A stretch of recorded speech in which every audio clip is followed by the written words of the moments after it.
कहते हैं जैसे कर्म वैसा फल। हम अपनी जिंदगी में जो भी अच्छा बुरा करते हैं, एक दिन हमें उसका फल जरूर भुगतना पड़ता है। 2025 में रिलीज हुई कारमा नाम की ये कोरियन क्राइम थ्रिलर सीरीज इसी बात का उदाहरण है। इसमें हर किरदार को अपने पुराने पापों की कीमत चुकानी पड़ती है। कैसे एक छोटी सी गलती धीरे धीरे कई जिंदगियां बर्बाद कर देती है, इसका बेहतरीन चित्रण इस सीरीज में किया गया है। सिर्फ 6 एपिसोड की ये डार्क थ्रिलर सीरीज आपको ये सोचने पर मजबूर कर देगी कि पाप कभी बाप को माफ नहीं करता। तो चलिए बिना किसी स्पॉइलर के शुरू करते हैं आज का सफर।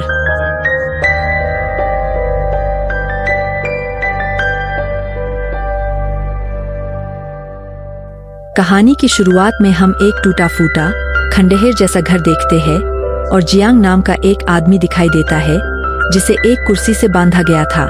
फिर कोई उस घर में पेट्रोल डालकर आग लगा देता है और तुरंत ही पूरा घर आग में घिर जाता है। कुछ ही देर में फायर सर्विस वहां पहुंचती है और आग बुझाने लगती है। तब वे घर के निचले मंजिल पर एक आधा बेहोश आदमी पाते हैं जो अभी भी जिंदा था। वे उसे जल्दी से अस्पताल लेकर जाते हैं। अस्पताल में डॉक्टर जुंगमिन मरीज को मॉर्फिन देने की कोशिश करता है। तभी वहां एक और महिला डॉक्टर आते हैं और कहते हैं कि इस हालत में मरीज को मॉर्फिन देना सही नहीं होगा।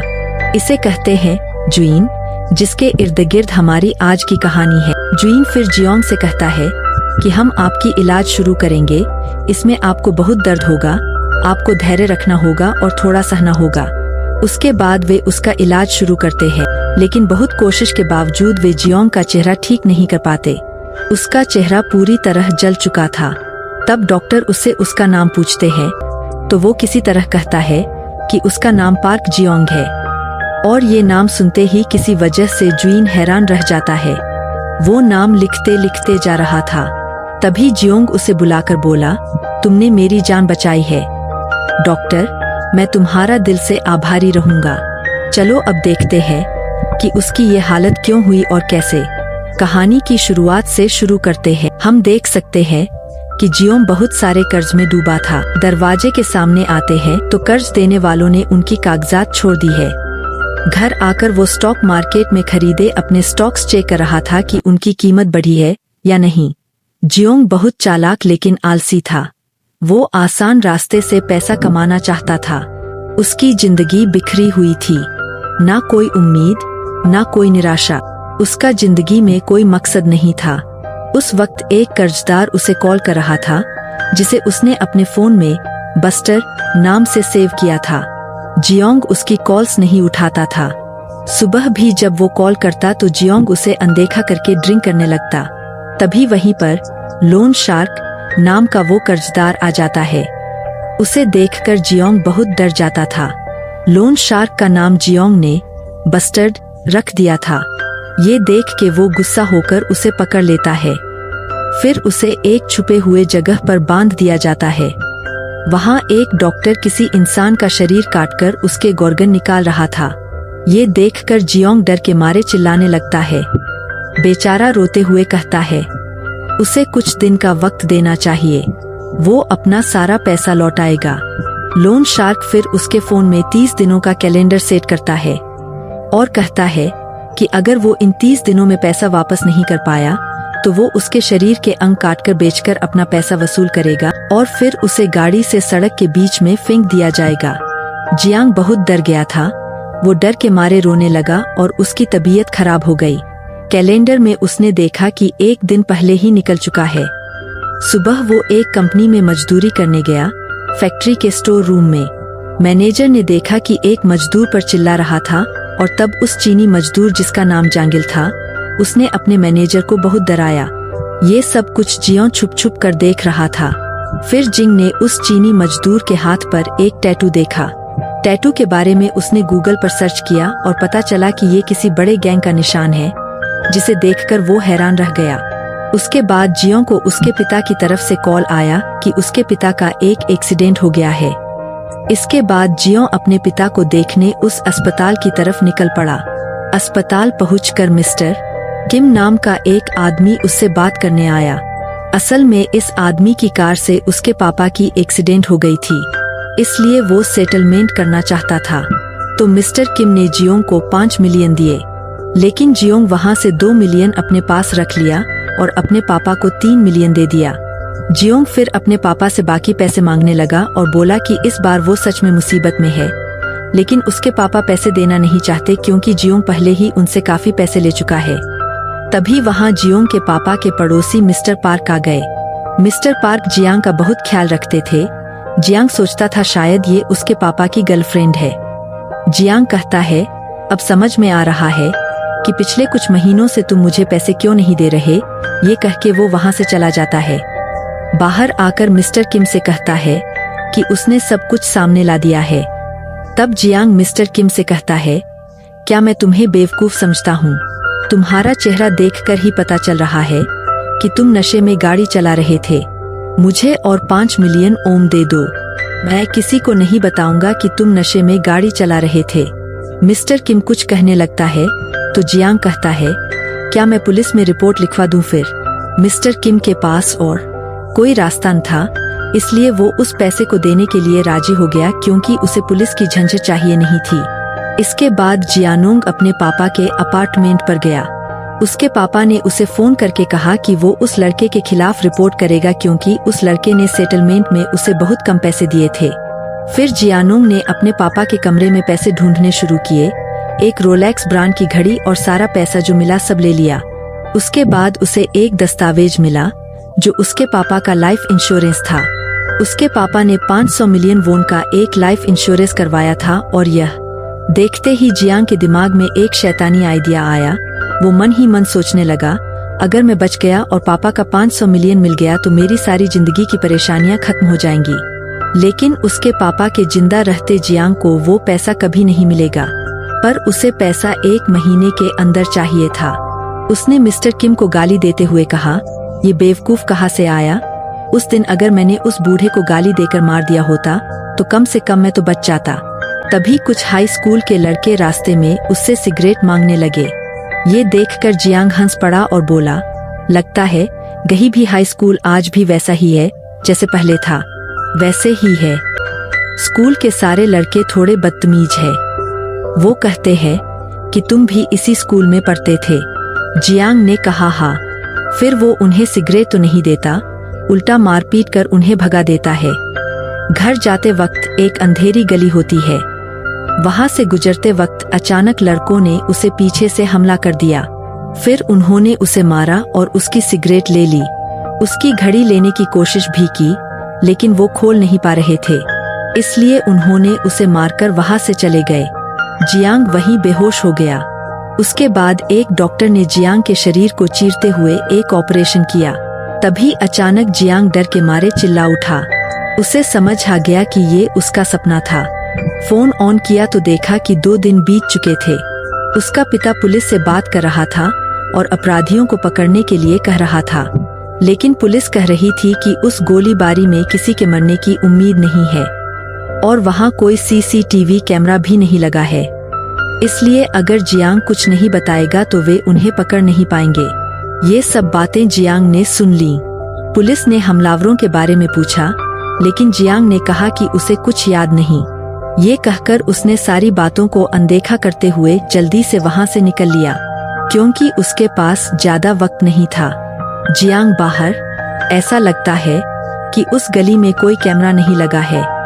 घर आकर वह फैक्ट्री के एक कर्मचारी से उस चीनी मजदूर के बारे में पूछता है और उसका पता ले लेता है। इसके बाद वह उस चीनी मजदूर के झोंपड़ी वाले इलाके में चला जाता है। वहां उसे मजदूर के साथी दिखाई देते हैं और तभी मजदूर खुद भी आ जाता है, लेकिन वह जियांग को पहचान नहीं पाता। जियांग कहता है, तुम मुझे नहीं पहचानते, हम एक ही जगह काम करते थे। जियांगिल पूछता है कि वह यहाँ क्यों आया है। जियांग कहता है, तुम्हारे लिए मेरे पास एक काम है, अगर तुम मेरा काम कर दोगे तो मैं तुम्हें बहुत सारा पैसा दूंगा। जियांग कहता है कि वह उसे 60 मिलियन वोन देगा। जांगिल कहता है कि ये तो बहुत सारा पैसा है, काम क्या है? जियांग कहता है, किसी को मारना होगा। जांगिल तब जानना चाहता है कि किसे मारना है। जियांग कहता है, मेरे पापा को। इसके बाद जियांग उसे सब कुछ विस्तार से बताता है।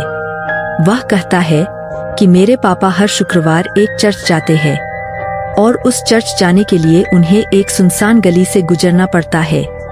उस गली में कोई कैमरा नहीं है और ये काम उसी गली में करना होगा।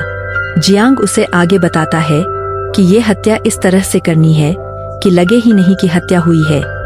इसे एक एक्सीडेंट जैसा दिखाना होगा, वरना पहला शक मुझ पर ही जाएगा। जांगिल पूछता है उसका प्लान क्या है।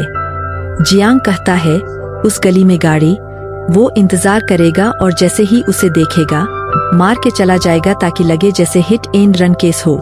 जियांग बोला इंश्योरेंस से 200 मिलियन मिलेंगे, उसका 30% यानी 60 मिलियन तुम्हारा होगा।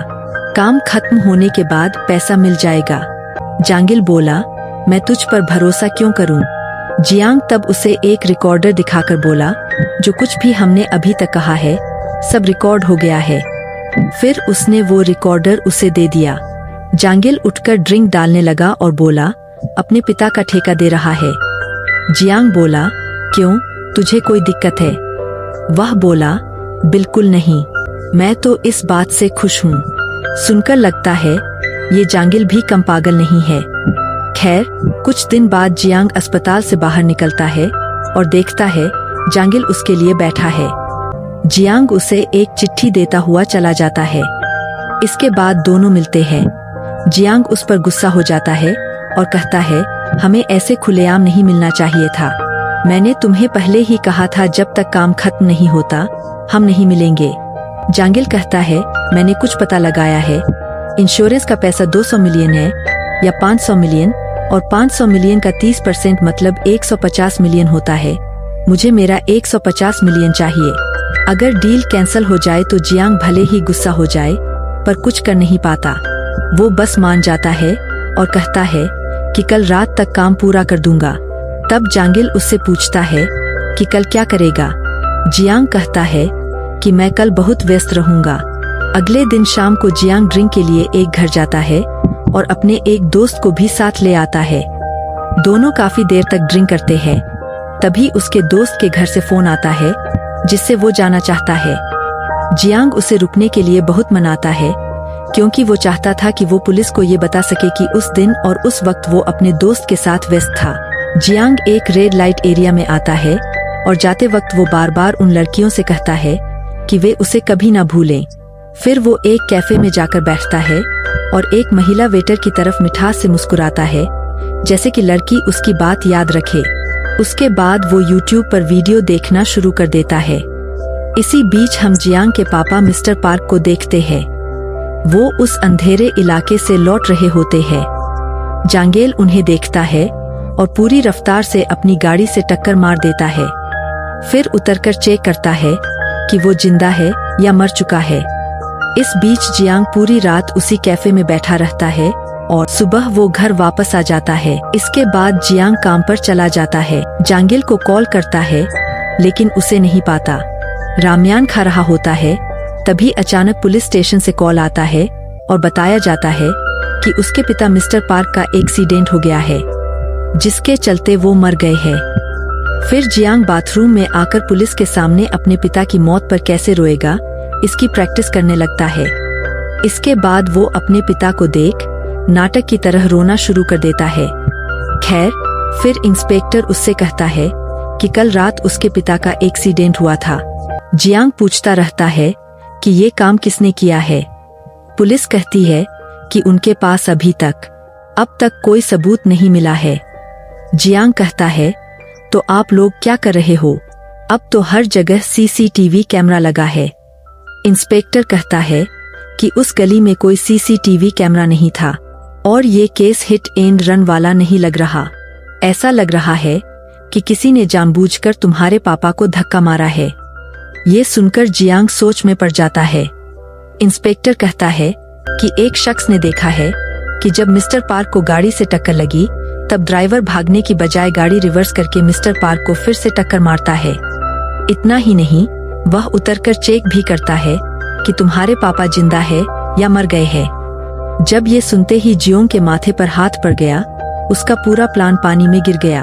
तभी उसने देखा कि वो गवाह उसका अपने पिता का पड़ोसी महिला था जिसे जियोंग अपने पिता की गर्लफ्रेंड समझता था। महिला ने पुलिस को सब कुछ बताना शुरू कर दिया। उसने छुपकर सब कुछ देखा था, यहाँ तक कि कोई उसे देखकर भागा भी था, लेकिन वो किसी तरह भागकर बच निकली थी। जियोंग बार बार पुलिस से कहता रहा कि उसे लगता है ये हिट एंड रन केस है, क्योंकि उसके पिता बहुत अच्छे इंसान थे। उसके पिता का कोई ऐसा दुश्मन नहीं हो सकता था जो उन्हें इस तरह मार डाले। तभी इंस्पेक्टर ने उसे ऐसी खबर आई जिसे सुनकर वो बिल्कुल हक्का बक्का रह गया। इंस्पेक्टर ने कहा कि सिर्फ उस महिला के बयान से काम नहीं चलेगा। एक बड़ी वजह है जो साबित करती है कि ये हिट एंड रन केस नहीं है। उन्होंने बताया कि कोई आम एक्सीडेंट में शव कभी जमीन में गाड़ा हुआ नहीं मिलता।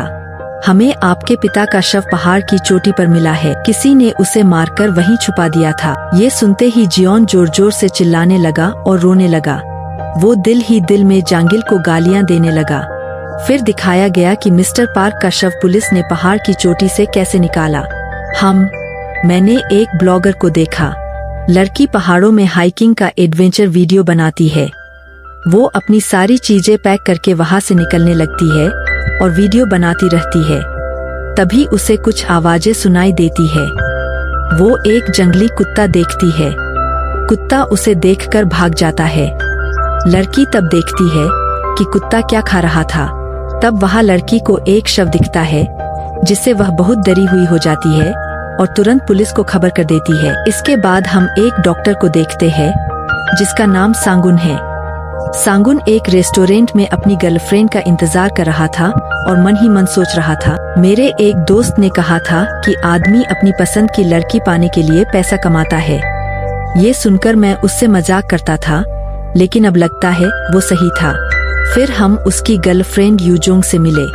रेस्टोरेंट में डिनर करने के बाद सांगुन यूजोंग को एक आइसक्रीम शॉप पर ले जाना चाहता था, लेकिन यूजोंग ने कहा उसे आइसक्रीम नहीं, कुछ और खाने का मन है। यूजोंग ने धीरे से सांगुन से कहा कि वो उसके साथ लिटन के फ्लैट पर जाना चाहती है। सांगुन ने कहा आज तो शुक्रवार है और शायद लिटन के फ्लैट के सारे रूम बुक हो गए होंगे, इसलिए सांगुन ने किसी दूर के लग्जरी होटल में रूम बुक कर लिया। करने वाले हैं, इसलिए दोनों वहीं जाने का मन बनाते हैं। फिर देखते हैं सांगुन उस होटल में आकर घूमने के लिए ताकत बढ़ाने की दवा ले रहा है। यूजोंग कहता है यह जगह बहुत सुनसान है, ऐ ना? सांगुन कहता है हाँ, सोच भी नहीं सकता था कि आज इतनी खूबसूरत जगह मिल जाएगी। क्या तुम इस जगह को पहले से जानते हो? यूजोंग कहता है हाँ। फिर यूजोंग बात घुमा फिरा कर कहता है यहाँ के पहाड़ों में हाइकिंग करने मेरे दोस्त के साथ एक बार आया था, तब एक रात यही बितानी पड़ी थी।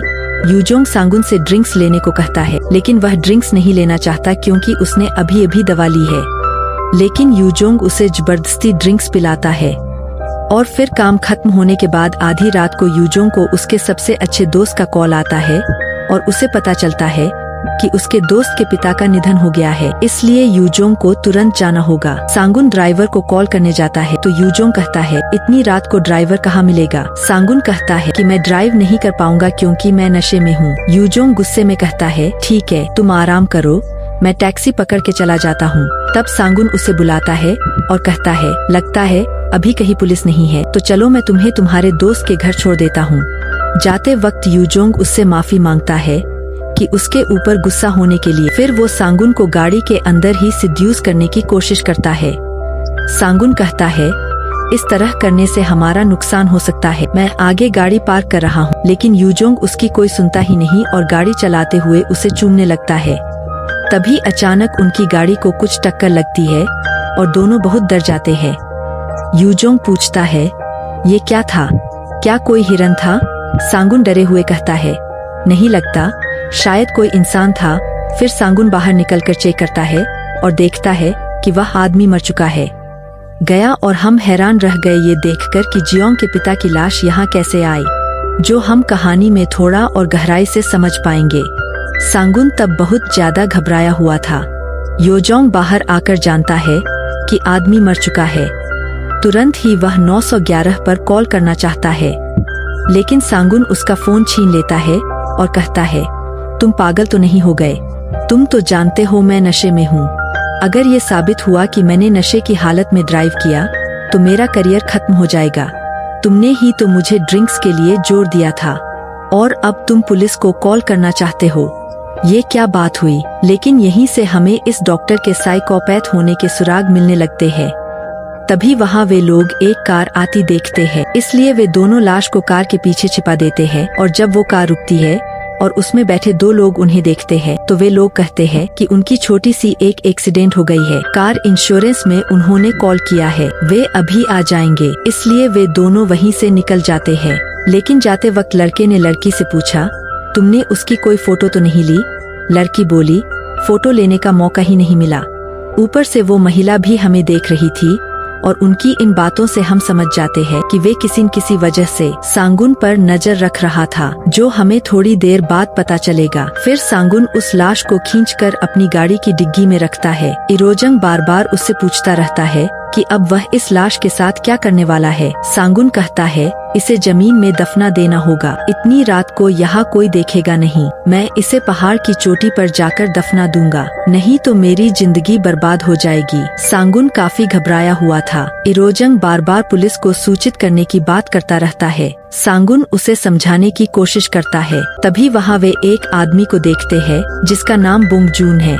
बुंगजून साइकिल लेकर जा रहा था। जैसे ही जाना शुरू किया, सांगुन दौड़ते हुए जाकर उसे धक्का देकर गिरा देता है। इससे उसका सिर चोटिल हो जाता है और वह बेहोश हो जाता है। इसलिए सांगुन उसे भी अपनी गाड़ी की डिग्गी में डाल देता है। इसके बाद दोनों पहाड़ की तरफ चलने लगते हैं। इसी बीच बोंजनुन को होश आता है। यूजोंग सांगुन से पूछता है कि इस दूसरे इंसान के साथ वह क्या करेगा। सांगुन कहता है, वह हाई विटनेस है, उसे ऐसे छोड़ दिया तो मेरे लिए खतरा बन जाएगा, इसलिए उसे भी मैं जमीन में दबा दूंगा। यूजोंग बार बार समझाने की कोशिश करता है और इसी बीच बोंजनुन का होश लौटता है तो वह अपने फोन का लाइट ऑन करके वहाँ लाश देखकर डर के मारे चिल्लाने लगा। सांगुन तब एक डंडा लेकर उसके पास गया और उसे मारने लगा। बोंगजन बोला, सर, मैं किसी को कुछ नहीं बताऊंगा, आप बस मुझे मेरी जान दान कर दो, मैंने कुछ नहीं देखा। ये कहकर चिल्लाने लगा तो सांगुन पागल होकर उसे डंडे से पीटने लगा। फिर उसने बोंगजन से उसका बैंक अकाउंट नंबर पूछा। उसके बाद उसने बोंगजन के अकाउंट में 10 मिलियन ट्रांसफर कर दिए और कहा, शुक्र है कि मैं तुझे मार नहीं रहा और यहाँ छोड़ भी रहा हूँ। अगर मैं तुझे छोड़ देता तो तू ठंड में वैसे भी मर ही जाता, ऊपर से तेरे इतने पैसे दे रहा हूँ, इसलिए जो मैं कहूँगा तू वैसा ही करेगा। फिर वे दोनों मिलकर जियांग के पिता की लाश लेकर जाते हैं। संगुन जब कब्र खोद रहा होता है तो पत्थर से उसका हाथ कट जाता है। फिर वे दोनों मिलकर कब्र खोदते हैं और संगुन लाश को कब्र के अंदर ले जाता है। तभी बोंगजनून कहता है, सर, 1 मिनट, क्या आपको नहीं लगता कि कब्र और गहरी होनी चाहिए? संगुन कहता है, अपना ज्ञान अपने पास रख, इतना वक्त नहीं है। ये कहकर वे दोनों मिलकर लाश को मिट्टी से ढक देते हैं और गाड़ी में बैठ जाते हैं। तब बोंगजन कहता है, मिट्टी खोदते वक्त मैं सोच रहा था कि इस काम के लिए 10 मिलियन भी बहुत कम है, मुझे और 10 चाहिए। आम भोला भाला बोंगजन को अचानक पैसों का लालच लग गया। सांगुन और यूजोंग ये सुनकर हैरान रह गए। सांगुन बोला, तुझे 20 मिलियन दूंगा, लेकिन उसके बाद 1 पैसा भी नहीं। खैर, इसके बाद सियोल शहर पहुँचते पहुँचते सुबह हो गई। सांगुन ने यूजोंग को कहा कि इन सब बातों की चिंता मत कर, मैं सब संभाल लूंगा।